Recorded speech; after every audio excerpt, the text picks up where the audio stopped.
morning, everybody. Good afternoon to those of you who are tuning in from the UK. It's a pleasure to welcome you all to this British American Business Roundtable. My name's Duncan Edwards. I'm the CEO of British American Business, and today we're going to be talking about transatlantic growth and investment. And this is part of our Transatlantic Growth or TAG series that we've been running for a few years now, where we look at investments made by companies across the Atlantic, either capital commitments or commitments to increase employment in the other market.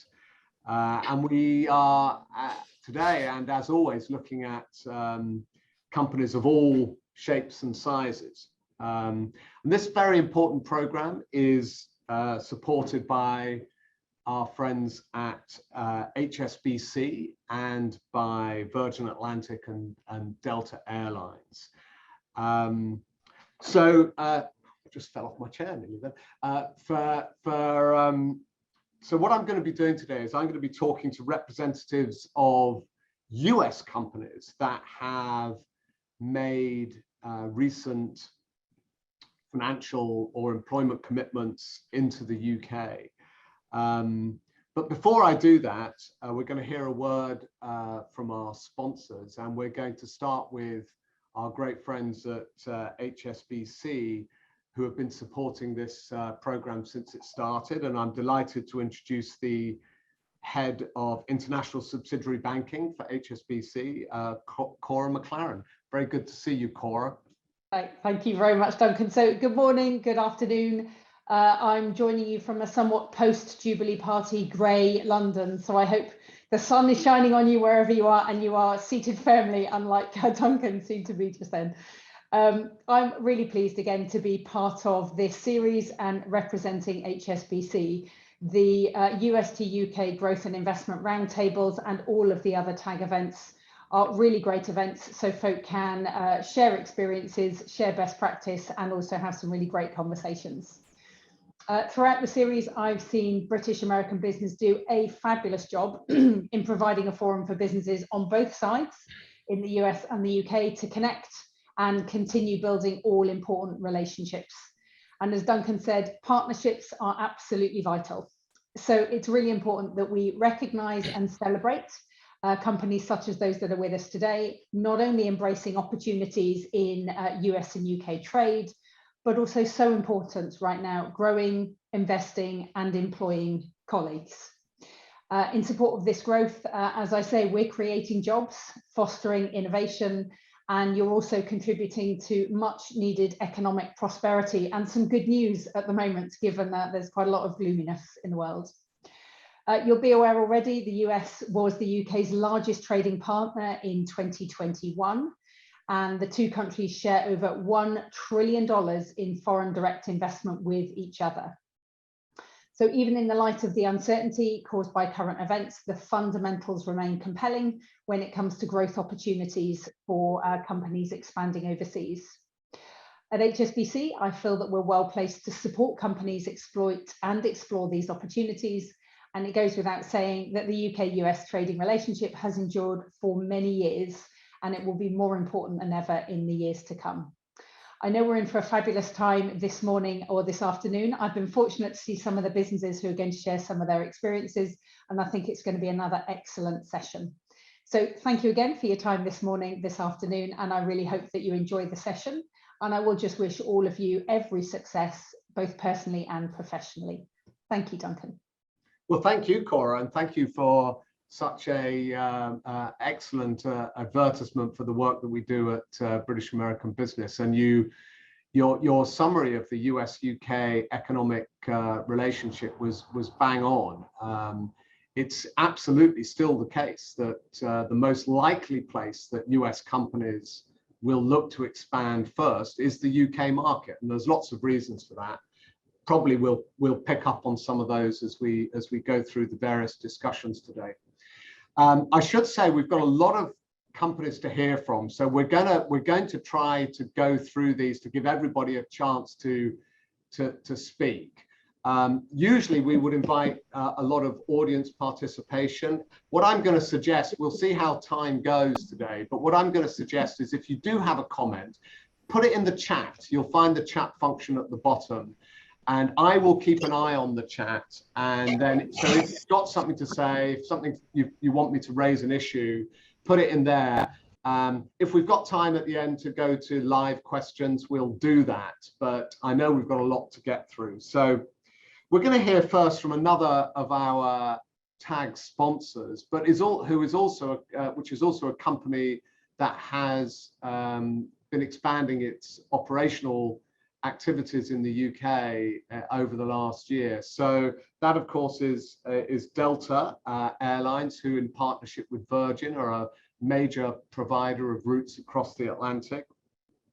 Of course, there's been lots of stories in the press recently about challenges for airlines as they rebuilt their business after the pandemic. But actually underneath that is a very positive story about a rebound in both demand and service provision, and indeed for passenger numbers. So it's great to have with us today Nadia Clinton, a great friend of British American business. Nadia, good to see you. What's been going on with Delta? Thank you, Duncan. Delighted to be here today, and thank you for your partnership. I think we've been long-standing members for, I can't remember the number of years because I don't want to show my age, but anyway, it's a great time to be here to talk about Delta's international growth and expansion as we finally emerge from the pandemic. We're seeing record bookings for the transatlantic travel this summer, especially as restrictions continue to ease and borders are reopening. Even though the US still requires a negative lateral flow test and a CDC form to enter the US. But we continue to ramp up our capacity for transatlantic travel. Our current total schedule covers, at the moment for the summer, 21 cities in 16 European countries. And this represents about 74 daily flights from Europe to the US this summer. This is more than a 6% increase in capacity compared to summer 2021. And just to give you an example, during Memorial Weekend, we carried approximately 2.5 million passengers, which represents about 25% increase. How are we responding to this increased demand for transatlantic travel? We're adding more cities and non-stop routes in the UK, well, in Europe in general, but specifically in the UK, we launched our new flight between London and Salt Lake City beginning of May. And this is in addition to our services to Atlanta, Boston, Detroit, Minneapolis, New York, JFK, Seattle. And we also absolutely delighted to be back in Edinburgh with services to Boston and JFK. And it's, as you mentioned, Duncan, it's hard to avoid talking about the recent press coverage on operational challenges, as with most airlines, we faced operational challenges in recent weeks. We had to make several adjustments to our schedule to try to minimize disruptions. And we took additional steps, and we will be taking additional steps in the coming strategic decrease our flight schedule in some of our markets. And we plan to reduce services by approximately 100 daily departures, and it will be primarily in the US market.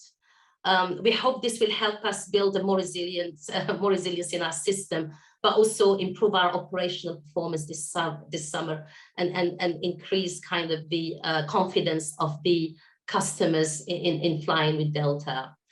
On the revenue side, the outlook for the second quarter of this year is positive. Our revenue recovery is expected to reach between 93 to 97% of 2019 levels.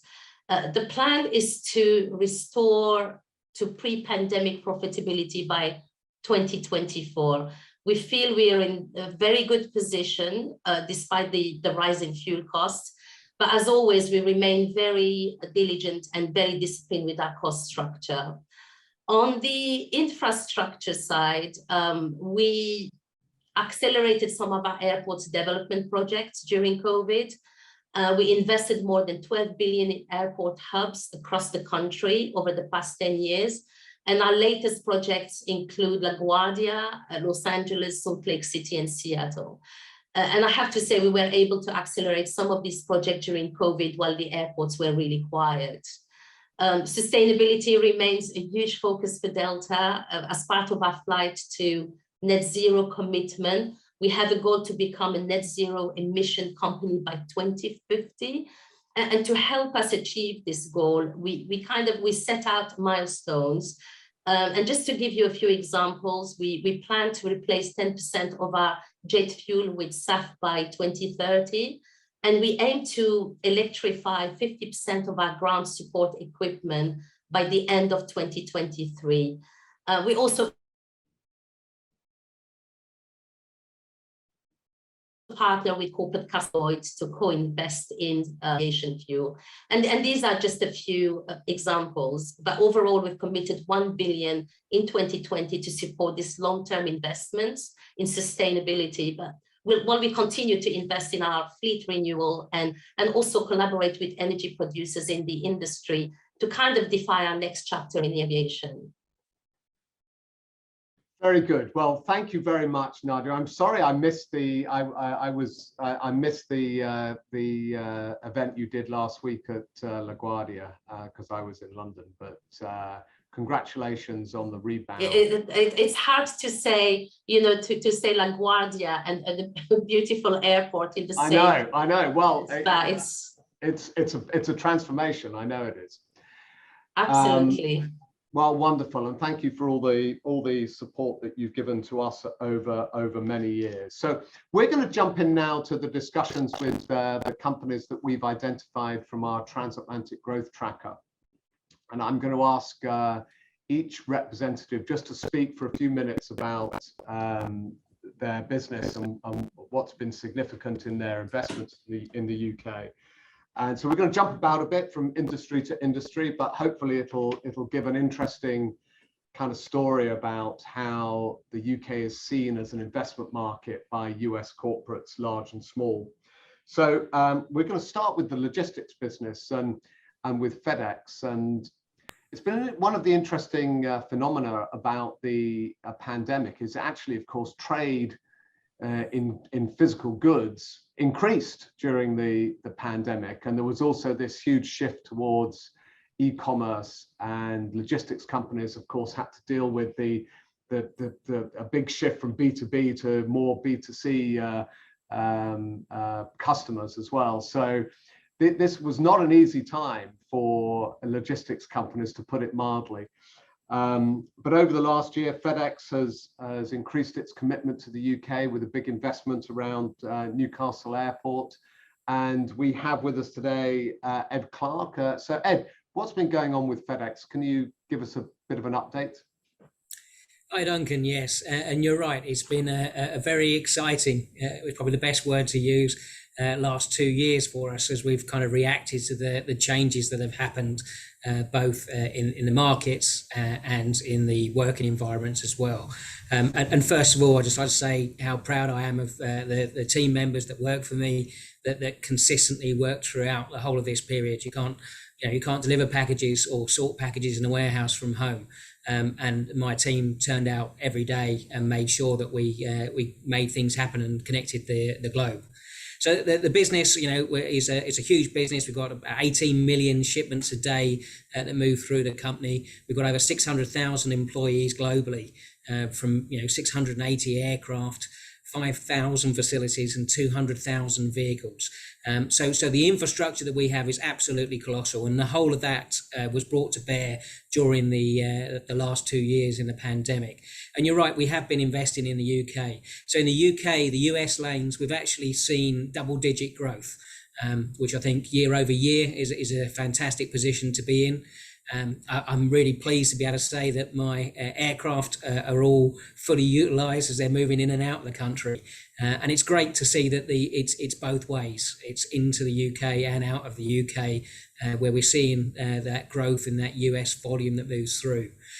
You're right, we have been investing as well. So in East Midlands Airport, We've put a new 777 flight in there. That's a $440 million investment for the aircraft alone. We've taken on 40 extra staff at that facility, and we're currently looking for a new building to give us further expansion space that's out there. And we've increased those flights from 52 to 57 per a week, just at that regional flight point for us. At our main airport in Stansted, we've actually built a new 20,000 foot extension on the side of the building, and we're currently spending in circa sort of $10 million, putting in extensive new source equipment, which is highly automated and very, very efficient. And just to sort of give some ideas of what that sort of does for us, it will quadruple the output, and hopefully even more than that, as we have those items moving through the facility. So really quite a game-changing environment for us. And of course, it's not just about the UK. We're a hub and spoke network system. So our investments that influence the UK to the US lanes also extend to CDG, which we use as a hub point from the UK, as well as direct flights out to the US. And in CDG, we've been investing over $100 million in terms of additional capacity and sort space for us to push things through there. So, a real exciting time, a tough time, a challenge, but really sort of pleased to see the progress, the increases, and the position that we find ourselves at the end of this period of flux. Yeah, so just a clarification, CDG, that's Charles de Gaulle, is it? Yes, sorry. Yeah, well, we won't begrudge the French some investment. And of course, you're right, the logistics workers were absolutely on the front line over the last 2 years, and we should never forget that. So congratulations on how the business has been doing. Thank you. So I'm going to stay vaguely in the transportation business and talk to Boeing. Boeing are obviously a massive employer and investor in the UK, and have been for many, many years. And it's great to see old friend of British American business, Julian Moore, with us today. So Julian, can you talk a little bit about what Boeing has been doing on the investment front? I know you've also had some recent successes in terms of selling product as well, which you may want to mention. Yeah, thanks, Duncan, very much. And I hope you can all hear me. My internet's a bit dodgy this end. Please interrupt me if you can't hear me. So yes, this year, actually, this last 2 weeks have been really big for Boeing. We surpassed our 3,000th employee here in the UK, across 30 different locations, and sort of that's as much as a sort of weathering through the pandemic, and particularly the impact on our sector, some of which we heard about, our civil sector in particular, some of the stuff we've heard about today, but as also part of our wider continual investment, which has now been going on for a good part of 5 years. The sort of two highlights for us in the last year or so, first in the civil sector, is the establishment at Gatwick Freighter aircraft, which is really on there. Julian, I think we're going to come back to you if you don't mind, because you're very spotty. Can my team see if we can sort something out with you to see if we can get a better line? And do you mind if we come back to you, because we're only hearing every second sentence at the moment, and instead we'll come back to you, Julian, in a minute, but instead we'll go to another airline, and that of course is JetBlue, who launched a US-UK service last year, which was New York-London, and has now added a Boston service as well. So it's great to see Maya Gadasov here with us today, who's head of Europe. Nice to see you, Maya. Tell us about how your service went from the launch and how things are going now. Well, thanks a lot, Duncan, and hello, everybody. It's really a pleasure to be part of the TAG Identified Success Stories.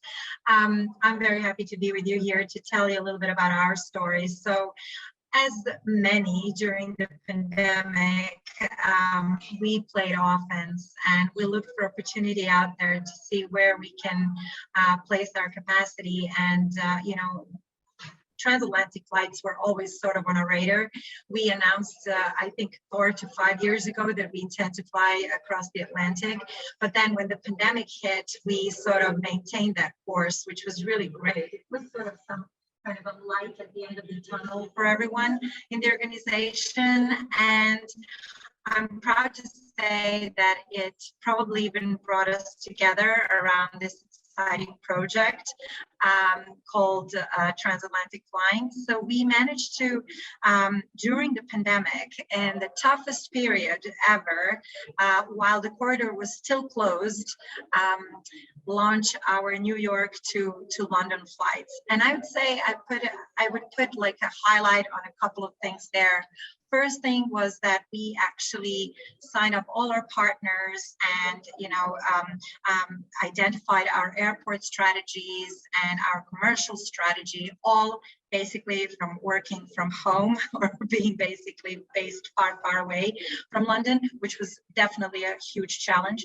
And then secondly, we identified a huge opportunity to enter Heathrow Airport, which probably wouldn't be there if there wasn't for a pandemic. And we entered Heathrow on an ad hoc slot basis. We of course intend to continue and stay at Heathrow and provide our fantastic service and low fares there. But it's a tough path, and it's a lot of work ahead of us still to do so. So we did do a double airport strategy. Meaning we launched flights from JFK to both Heathrow and Gatwick very successfully, and I'm very proud to say that the interest is very high. Customers that have flown us, that have tried our product and service are very satisfied. Feedback has been great, and we intend to launch our Boston flights as well this summer. So come 4th of August, we will be launching Boston to Gatwick. And then on the 20th of September, we will be launching a Boston to Heathrow flights as well. We're extremely excited about this, and JetBlue has been known mostly in North Americas, Latin Americas, and the Caribbean, where we have a very strong network. But we are a new player in the UK market, and there is a lot of work ahead of us to raise awareness about our brand, product, and services. And we of course had to completely change the way we work in this market, because in the US, for example, we decide, but in the UK, it's a lot depending on the travel trade that we work with here very closely to raise awareness and to get our flights booked. So a lot of learning throughout the process, but we're very proud of what we have achieved so far, and we're going to continue going on. Well, congratulations. And listen, I have to be a bit careful because we have so many airlines as members, and I spread my own custom around a little bit. I should have said to Nadia, I was on a Virgin flight last week, but I'm actually going to be on a JetBlue flight next week, so back to London for the first time. So I'm looking forward to trying your service. Amazing. I hope you're going to enjoy it, Duncan. I can't wait to hear from you. I mean, so far it's been really, really positive. And of course, we're small. We're not as big as Delta or Virgin or anyone else flying across the Atlantic, but we're mighty and, and bold, as you can see. Very brave. Well, I have to, speaking for the businesses on the flight, on the call, of course, we also want to see competition, because it's important for businesses that there's a little bit of price pressure as well. So competition is always good for the customers. I'm gonna come back to Julian in a moment, but before we do that, I'm gonna switch gears completely and go to the creative industries.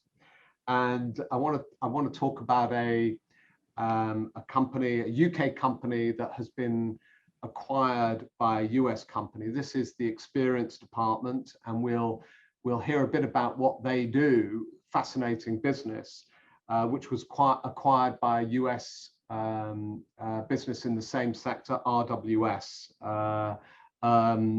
So I think we have with us the CEO of the Experience Department, or TED as it's called, Robin Breese-Davis. So Robin, can you tell us a little bit about the business and then talk about the motivation for the sale, and if you can, from the other perspective, the motivation for the purchase, the acquisition as well.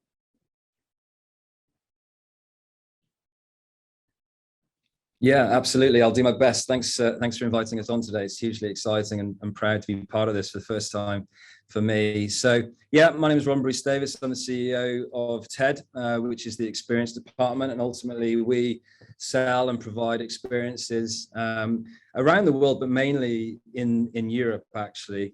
So our experiences and services include things like show production, casting, concept development, and then the character creation for the family entertainment shows, the immersive events, but also the technology side of things. So we design, we create audiovisual solutions, we install all types of AV equipment. In addition to that, based on our client base, we sell in fitness and well-being programs. That includes the people as well as the products. And then to prove and to give our clients a return on investment, we have a merchandise arm, which is our fastest growing area of our business, actually. And then to hinge all of that together, we have in-house studios. So that includes graphic design, web development, but also all the content for the LED walls or the big screens we put in various places, whether it's a shopping mall, theatre, or the big LED screens in airports, for example, keeping the airline theme going today. I'd love to sit here and say there was this huge strategy to sell our business to an American company, but it was far more romantic than that. Very aware of RWS. They're sort of 3 times the size of TED. But thankfully, there's no conflict. They had a very separate client base. So their cruise clients are not our cruise clients. They do a lot of work with Broadway and the sort of theatre in the US. We don't. So Ryan, who owns RWS, and I met at a ship launch in Miami last November. We hit it off as friends. We wanted to do work together. We didn't want to be competitors against each other. We were trying to set up this partnership, this trade agreement. Didn't really feel right. And Ryan made me an offer to buy the business. And I said, it's not for sale. We've just sort of very proudly managed to remain profitable through the pandemic, largely through our technology side of our business, not our live entertainment side of the business, obviously, because most of the live entertainment venues had shut. And I said, we're in our first year of a 5-year business model, and the business is not for sale. And he's quite a persuasive character. And after 3 days of being wined and dined in New York, I changed my mind. And 5 weeks later, I must say, very impressed with in-house counsel and our solicitors, we signed on the dotted line. I touched on it before. I think one of the main reasons why we're already seeing the benefits from the acquisition is mainly the greatest risk and challenge to us being British based was our our talent pool. We were struggling to recruit, and I know that speaks for many industry sectors here in the UK, but also the EU. We were hit by Brexit. The movement of people is a real challenge for us. We were bringing in a lot of European talent. We were sending a lot of British talent to the EU market. So now for us to have more of a global reach in terms of talent is a tremendous benefit for us as a business. And then also, because we import so much product, whether that's merchandise or the technology side, our port capacity here in the UK has been stretched. Now we're able to sell more products to the RWS-based clients. Therefore, we're able to import products directly to the US from our source markets. That's interesting. You import and export physical product as well as the sort of experiences? Yeah, that's right. So about 40% of our revenue would be either bespoke merchandise or AV products, audiovisual products. A large percentage of that is manufactured in China. We're trying to spread that more into countries like India, Indonesia, Vietnam, and so on. And now with us being introduced to RWS's clients over in the US, we're bringing our products directly from the manufacturing source into the US ports instead of the UK. We were hit really hard. We were restricted on our sales in the UK because of port capacity. Everyone was aware of what happened in Felixstowe and Southampton. So one way around that was for us to bring our products into Rotterdam and then drive the products into the UK. Huge restrictions. Yeah. But now our client base is expanding into North America and Asia, we're able to sort of export our products a bit more freely and stop being so reliant on the UK market. And has demand come back since the various restrictions on kind of live events have been lifted in your major markets? Yeah, surpassed actually. So I would say we're operating, if we ignore the RWS introduction of clients, we're operating at about 130% pre-pandemic levels. So a lot of our clients chose to invest in their facilities during forced closure. So naturally, they're trying to maximize their footfall, whether in the cruise sector or theatre sector, or the UK leisure parks or the gym memberships. There's a huge drive to get people back in experiencing the products. And naturally, we're benefiting from that, not only by putting in the hardware during the pandemic, but now providing those live experiences. So yeah, the business is absolutely flying. RWS have picked a good time to buy TED. It's very interesting. There seems to be no end for people's desire for experiences, except for the office, of course, which is not high on people's list.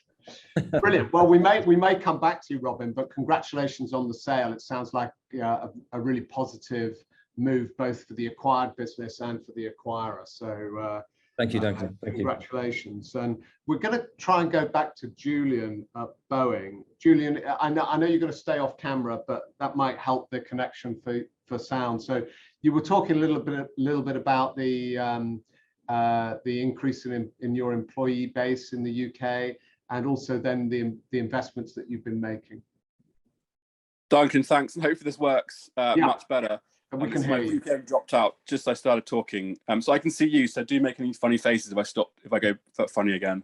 So yes, a really great week for us. We just surpassed 3,000 employees in the UK across 30 locations. And that was really good that we could see continued growth throughout the pandemic, when our civil services business, so providing maintenance, repair and overhaul services to some of our civil customers in the UK, was clearly so badly affected. Our sort of two jewels in the crown that we've come out of the pandemic and done in the last 12 months or so, both in the civil sector and defence sector, where we of course support our Ministry of Defence customer, is establishing a freighter conversion facility at Gatwick Airport, repurposing our maintenance, repair and overhaul brand new £100 million hangar, one of our most advanced actually of that type in the world, at Gatwick Airport. So that's really exciting for us, converting passenger aircraft to freighter aircraft to meet the demand we've been hearing about for freighter capacity.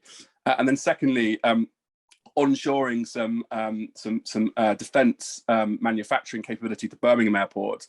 This is a conversion facility where we take civil Boeing 737 derivative aircraft and convert them into Boeing's E7 airborne early warning control aircraft, which the Royal Air Force Support 5, and that's taking place with our partner STS Aviation in the old Monarch hangars at Birmingham Airport, which is really great to do that, really tough, complex work here in the UK.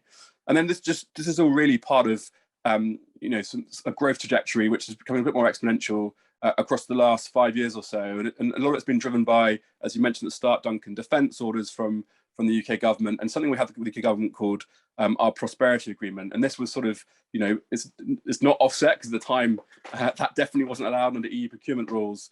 But now sort of the rules have changed. It's certainly heading in the direction of offset. But it's a sort of quid pro quo that Boeing said we'll invest in innovation in the UK, capital investments. We made £300 million worth of capital investments, and also work to develop the UK supply chain capacity across civil and defence suppliers. And we spent in the last 5 years just over £12 billion with our UK supply chain, from primes through to SMEs. And that's really because actually, and this is still the case as far as we see it. The UK, the jewel in industrial crown for the UK is those aerospace and defence aerospace sector companies, which makes UK Boeing's largest supply chain market outside of the US, which I think is really good. A little bit concerned about the impact of Brexit and the pandemic on that. I think we're yet to see what that impact is, and really worried about companies and cash flow, particularly as we go forward, and be able to ramp up quick enough to support the civil sector in particular, as we ramp back up to support our customers, many of them are on the call, of course.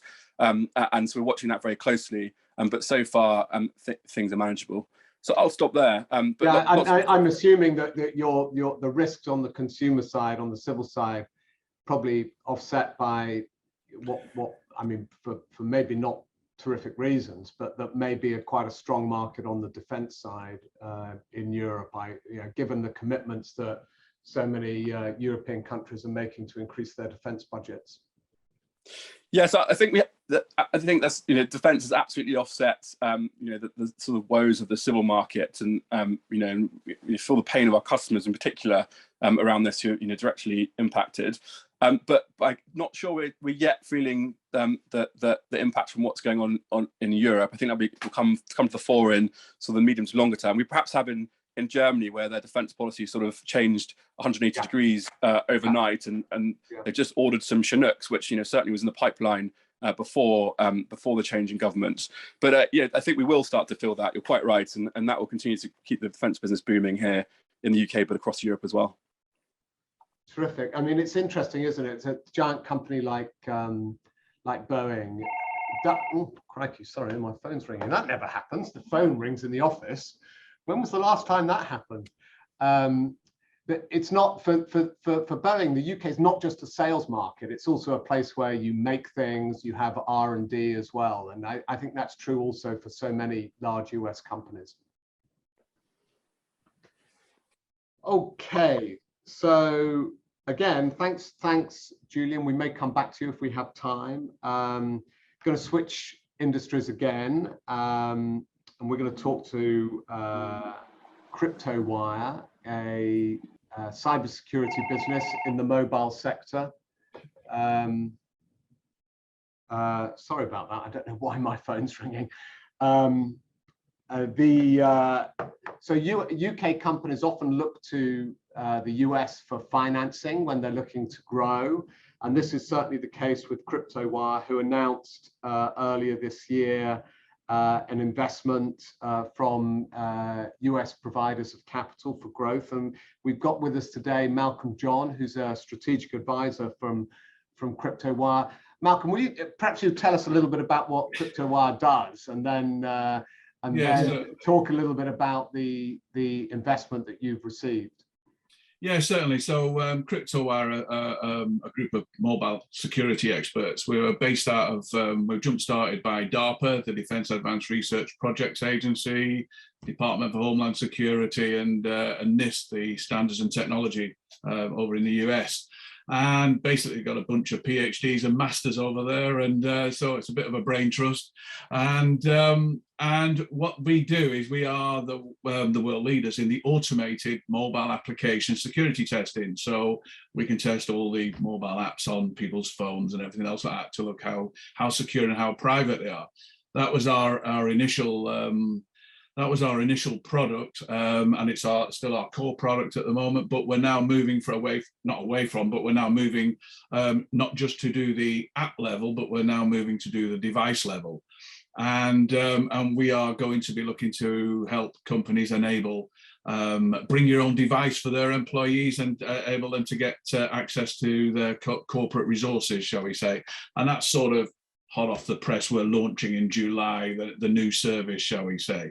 And that's what, so the mobile application security testing business has been going since about 2011. Right.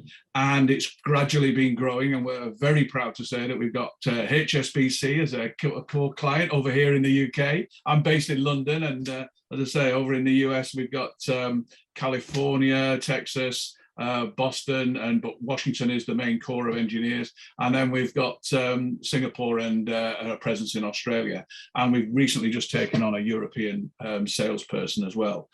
Because the original solution was cloud-based, actually we had no need to build a formal an established presence in the various countries.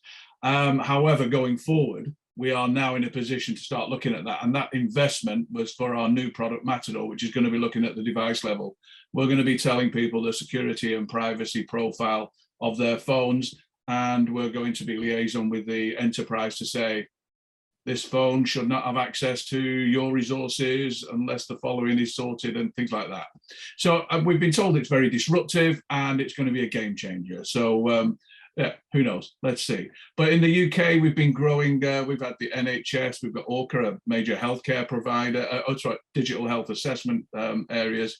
We've had the Department for Education, we've got British Standards Institute, etc., etc. So, so it's been slow going to begin with because we were jump started out of DARPA, we were advanced. And you've got to, sometimes you've got to, with innovation, you've got to wait for the market to catch up and figure out, oh, this is, we're going to get hit by this soon. Fortunately, as I say, Hsbc were ahead of the game and they ran a competition and they chose CryptoWire from that, and we've been embedded there for a few years now, and that's working very nicely. So going forward, we will be rolling out that new product. We will be establishing in the UK and probably Europe. Brexit hasn't really affected us really yet. I've just been over to about, in the last 2 weeks, to about 6 or 7 different European countries, one after the other, a bit of a jaunt. But I showed my passport twice, once on the Eurostar, once in Munich on the way back, and no COVID stuff, anything like that, apart from wearing a mask on the trains and the flights. So, and with regards to, I did notice, not just the UK is quite an open market, to be quite honest, and quite a nice place to come and do business with. In Europe, no names, no pack drills sort of thing, or military term there. But in other words, not every country, or some countries wanted you to, oh yeah, you need to build here. You need, so this, the EU, they were a little bit, protectionist is too strong, but in other words, you could actually see differences. There was never a single market for tech services anyway, and there are kind of regulatory restrictions that favor national providers in most European countries. I'm curious, one just quick question. Did you, when you were looking for this extra investment, were there UK capital providers that were interested, or were you always looking at US providers of capital? It was always looking at US providers, because I am the UK and Europe, or until recently I was the UK and Europe, if you know what I mean. So we had the main team in the US, and one of those, one of the venture capitalists actually asked a CTO to, asked a technical person to come in and have a look at CryptoWire, and he said, "There's potential here. I want to be a part of that," and he became the CTO when he was speaking to the original CEO.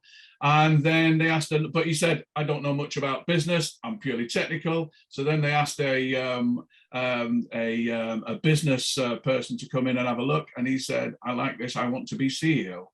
And so the people that the venture capitalist suggested went in there, and then I think it was USVP and another capitalist. So we never actually looked across in the UK at that point, because I think, to be quite blunt, it would have complicated things for where we were going where we were at the time. But now we just won that large Series A, and who knows where we go now. So it sounds very positive. So congratulations, and we'll watch it with interest. Staying in the services sector, we're gonna switch to the legal profession and talk to Armstrong Teasdale. Earlier this year, this law firm expanded into London with the acquisition of, I guess, an acqui-hire, was it? Kerman and Co, 50 new lawyers in the UK. So I'm curious, we've got Peter Cole with us from Armstrong Teasdale, and I'm curious, Peter, was this a response to wanting to serve your US clients who have a presence in the UK, or was it UK companies looking at the US market where you wanted to provide a service? Can you tell us about the motivation for the, or was it just a good business opportunity? What was the motivation for the transaction? Yeah, thanks. Okay, and by the way, I apologize. Is my video not working? It's not. But The words are more important. So. Fine. I apologize for that. Part of our growth strategy, we moved offices today, and so we've got a couple of teething issues here.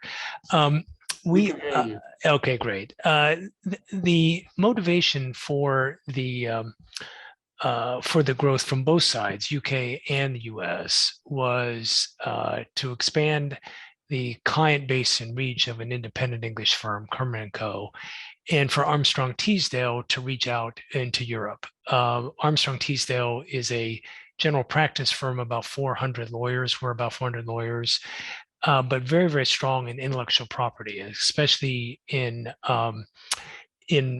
protecting companies' patents, trademarks, and branded companies. And the firm really thought that the UK was the strongest point in Europe for branded companies and for innovation, and that made the most sense. And we in London had been doing a lot of that, working with branded companies like, entities like Wimbledon, UEFA, Rugby Football Union, as well as a lot of technology companies. So it was a really nice fit, kind of similar, I think, maybe to Robin's experience with TED. It made a lot of experience. We had almost no conflicts. So that was really the prime driver. And but for legal profession, we do have to worry about Brexit a bit. So we have just opened an office in Dublin as well. And I'm pleased to say that in less than 6 months or so, we've gone from about 50 or 60 up to almost 100 now. So it's been great growth spurt for us. What's the salary market like in London for lawyers? Well, going up. Although I don't think as much as is in the US. I mean, it's been tremendous. Crazy. It's completely crazy. Tremendous growth. People like me have been in the industry a long time, shake our head, but it's good for young lawyers, and we'll see how it goes as we. If we find a downturn later this year, we'll see how that affects things. But yes, it's very good for young lawyers, especially.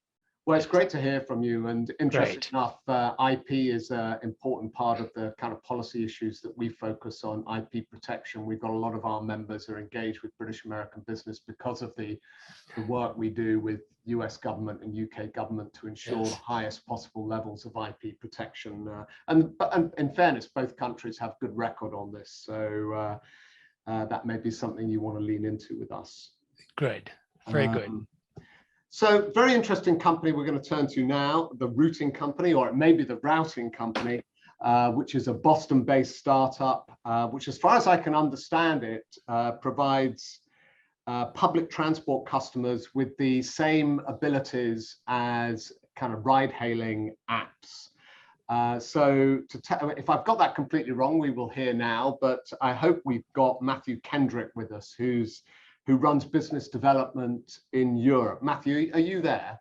Yeah, I'm here. Yeah, no, you've got it spot on, Duncan, and you've hit the nail on the big issue that I have, which is alternating between routing and routing. Yeah, well, I share your pain. Yeah. But yeah, no, you've hit the nail on the head. We effectively, the simple way that we propose it is that we do Uber, but for buses. Our specialism is in getting shared rides and maximizing vehicle utilization. So we're trying to hit on both the equity of providing transportation to people that don't really get it or haven't had it for a while, as well as the green agenda of trying to remove single occupancy vehicles off of the road. So is this a B2B product or is it a B2C product? Is it an app that consumers use, or is it a software solution for transit providers? Yeah, so I usually call it a B2G market, so business to government. And what we do is we provide applications for drivers and for the public to be able to use it. I don't know if you would have had any reason to come across it, but within the UK, there tends to be a service called a dial-a-ride, which is quite an antiquated way of getting public transport within the UK. So you'd phone up, you'd make a booking, it would be 7 days, 14 days in advance. And so the only people that you'd get using it tend to be significantly older and only a really small portion of the population of the area. So what we do with our technology is we put a layer of technology over it that allows you to do on-demand rides. So with no sort of 7-day wait time or book the night before. And we provide the ability for governments to kind of unlock vehicle utilization better. So this is buses that would make stops in unscheduled places because they've been told there's demand there. Is that right? Exactly. Yeah, exactly. So yeah, there's a couple different phrases they use. Yeah, so there's a couple different phrases they use. In the UK, it's DRT, so demand responsive transportation. Internally, we like to use ODT, which is on-demand transportation. And the reason that we distinguish there is our technology is born out of 5 years of research at MIT. And so we're able to connect people with transportation instantaneously and make people actually group together for that transportation in a way that hasn't been seen before. And so it's no longer kind of guessing the demand a day, a week, or a month before. It's very much wherever the demand is right now, we're able to accommodate it with our technology. And I'm going to have to move on, but very quickly, you've got a test in Scotland somewhere, is that right? So we're past the test phase now. So it's now a running service. We run 3 services within Scotland. So 2 on the West Coast and 1, which we started just last month on the East Coast. So down by Berwick-on-Tweed, just south of Edinburgh.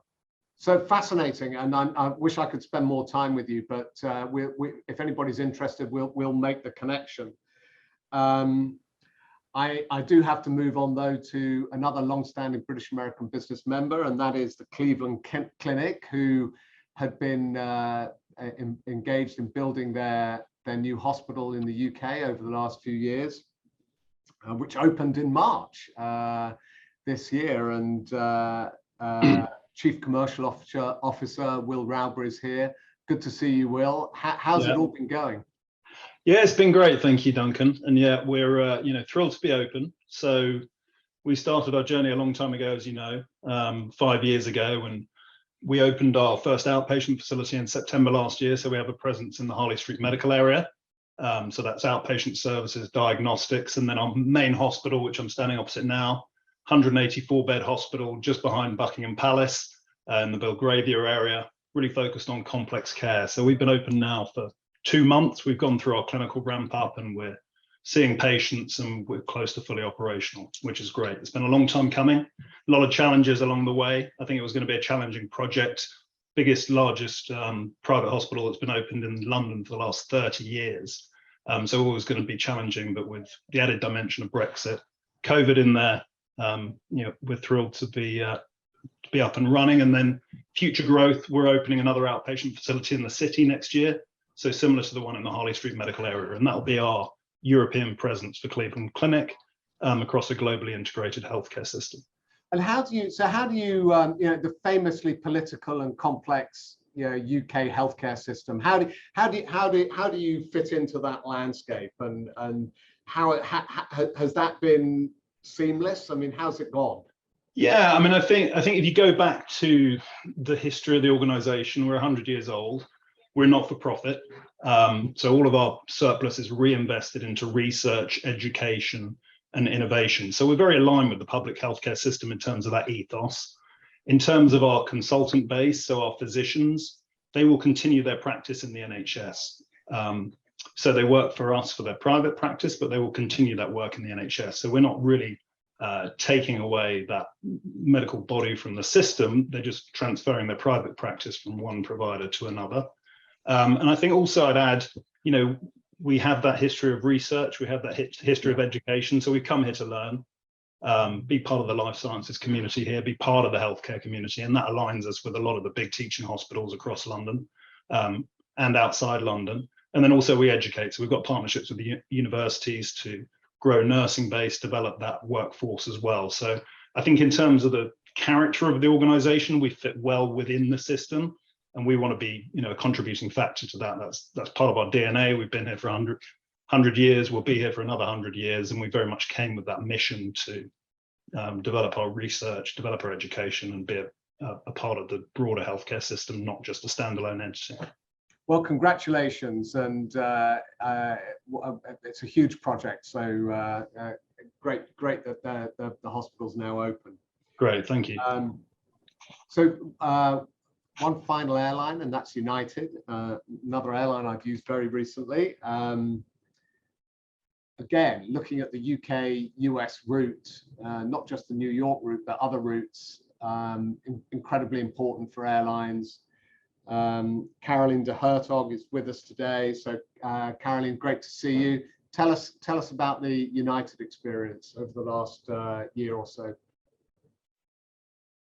Thank you for having me, and it's great to be here, and it's great to continue on the theme of some girl power with the airlines. I kind of really like it that that we are together here today. We kind of know each other, so it's actually quite fun to be on the same call, and great to follow on to one of our great partners, the Cleveland Clinic as well, who we worked very closely with during the pandemic. So good to see you too, and of course see the whole of the Babi team. Yes, for United, 2022 is actually a year of growth. We are currently operating more flights than we had in 2019.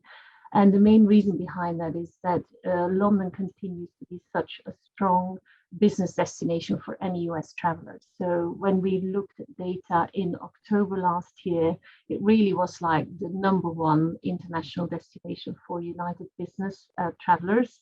And that's why we continue to invest so heavily in this transatlantic partnership. And so we have now 7 flights a day to Newark with a daily return. So 6, 7, 8, 9, 10, 11 o'clock in the evening back from Newark, which is closer to Manhattan than JFK. We have increased services to Denver, San Francisco, and then the new destination was Boston, which gave us then access to the life sciences. I used to go and talk to many customers in the past who were very interested in LA or San Fran or Houston, but we didn't have Boston. So that was the missing link, and we're very excited to have that now as well. And I must say, I'm quite pleased to be able to confirm that we did operate 22 flights a day last week. No operational challenges, so we were able to see that commitment through, even though in the US we have some adjustments to our overall capacity in line with staff shortages, but we are heavily investing. And I think the key priority for us really is, and what we hear from customers as well, is we want to return to travel and to grow sustainably. And also the focus on DEI, which you also cover in your STIR series. And so in terms of the capacity and shortages, just quickly want to mention that you may know we have our own pilot training academy, our Aviate program, and we are actually committed to having, via our own training academy, 5,000 new pilots by 2030, where there is a commitment that 50% of those would be either female or people of color, just to make sure that we actually live and breathe what we talk about, that we also walk the walk. Yeah, I saw that announcement, and Scott got a bit of coverage about that, of course, didn't he? So yeah, it's a big commitment. Yeah, and it's really about good leading the way. That's our new advertising campaign that you will see on television in the US specifically as well. That also relates then to the SAF and in the investment in people. And we've also, we use SAF on a daily basis for all flights departing from LA. And we now also have made an investment with the first US airline to partner with a European-based SAF producer, which is Neste. And we will be using SAF from Schiphol, from Amsterdam, from next year. So very strong commitment to being a part of that thought leadership and to really support good leading the way. Well, thank you, Carolyn. And I'm sorry to move on so quickly, but we have got one more company that we need to squeeze in. Not completely disconnected, because this is an event company. Convene, the large US event space provider, made its first, I think it's its first overseas location at 22 Bishopsgate, which I think has opened fairly recently. And I think we're going to be holding an event there actually in July. So Elliot Sparsis is here from Convene. Good to see you, Elliot. Thanks for joining us. Tell us a little bit about the Convene story and why you've chosen London. Indeed, thank you, Duncan, and appreciate everybody hanging on to listen to me.